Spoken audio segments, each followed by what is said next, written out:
श्रुत्वा वस्तु समग्रन्त धर्मार्थ सहितं हितं व्यक्तमन्वेषते भूयो यद्वृत्तन्तस्य धीमतः।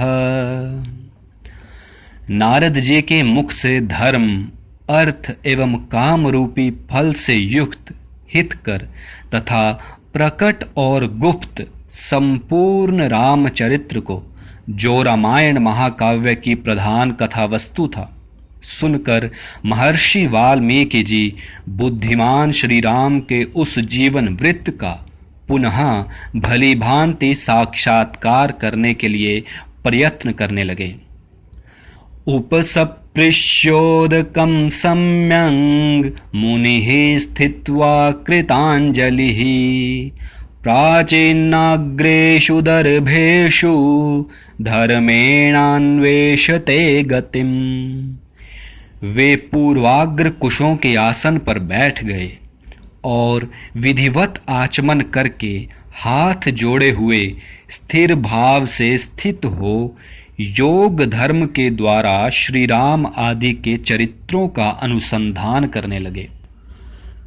राम लक्ष्मण सीताभि राज्ञा दशरथेन च सभार्येण स राष्ट्रेण यत् प्राप्तं तत्र तत्त्वतः हसितं भाषितं चैव गतिर्यावच्च चेष्टितं तत्सर्वं धर्मवीर्येण यथावत् संप्रपश्यति।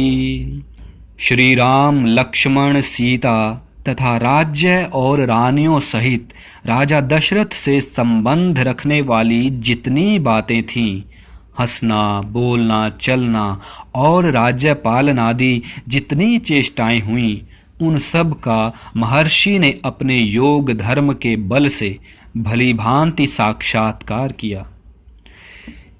स्त्री तृतीयेन च तथा यत् प्राप्तं चरता वने सत्यसन्धेन रामेण तत् सर्वं चान्ववैक्षत। सत्य प्रतिज्ञ श्री रामचंद्र जी ने लक्ष्मण और सीता के साथ वन में विचरते समय जो जो लीलाएं की थी, वे सब उनकी दृष्टि में आ गईं। ततः पश्यति धर्मात्मा तत्सर्वं योगमास्थितः पुरा यत्तत्र निवृत्तं पाणावामलकं यथा। योग का आश्रय लेकर उन धर्मात्मा महर्षि ने पूर्व काल में जो जो घटनाएं घटित हुई थीं, उन सब को वहां हाथ पर रखे हुए आंवले की तरह प्रत्यक्ष देखा। तत्सर्वं तत्त्वतो दृष्ट्वा धर्मेण स महामतिः अभिरामस्य रामस्य तत्सर्वं कर्तुमुद्यतः। सबके मन को प्रिय लगने वाले भगवान श्री राम के संपूर्ण चरित्रों का योग धर्म के द्वारा यथार्थ रूप से निरीक्षण करके महाबुद्धिमान महर्षि वाल्मीकि ने उन सब को महाकाव्य का रूप देने की चेष्टा की।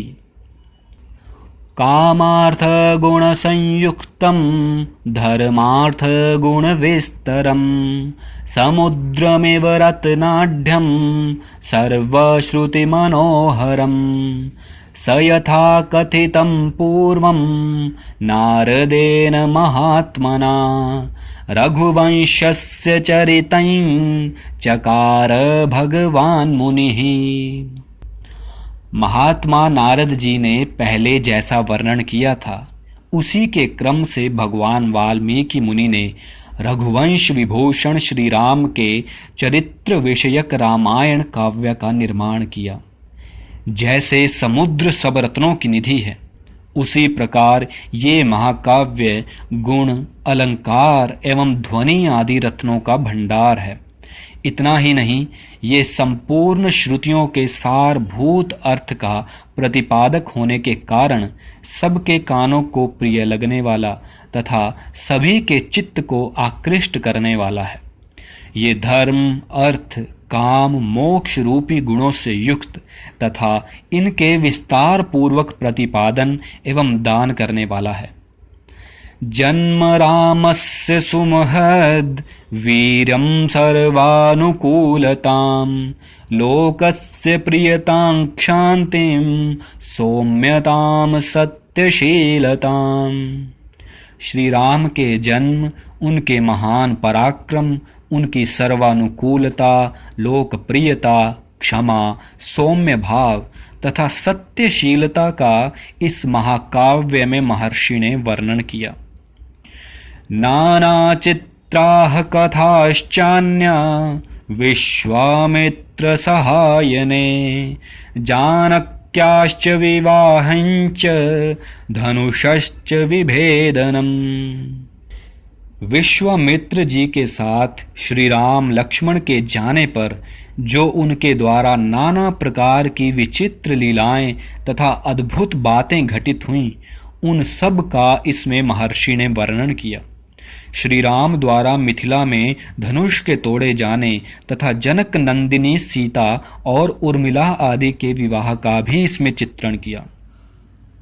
राम राम विवादैंच गुणान् दाश्रथेस्तथा तथाभिषेकं रामस्य कैकेय्या दुष्टभावताम् विघातञ्चाभिषेकस्य रामस्य च विवासनं राज्ञः शोकविलापञ्च परलोकस्य चाश्रयम् प्रकृतिनाम विषादञ्च प्रकृतिनाम विसर्जनम् निषादाधिपसंवादं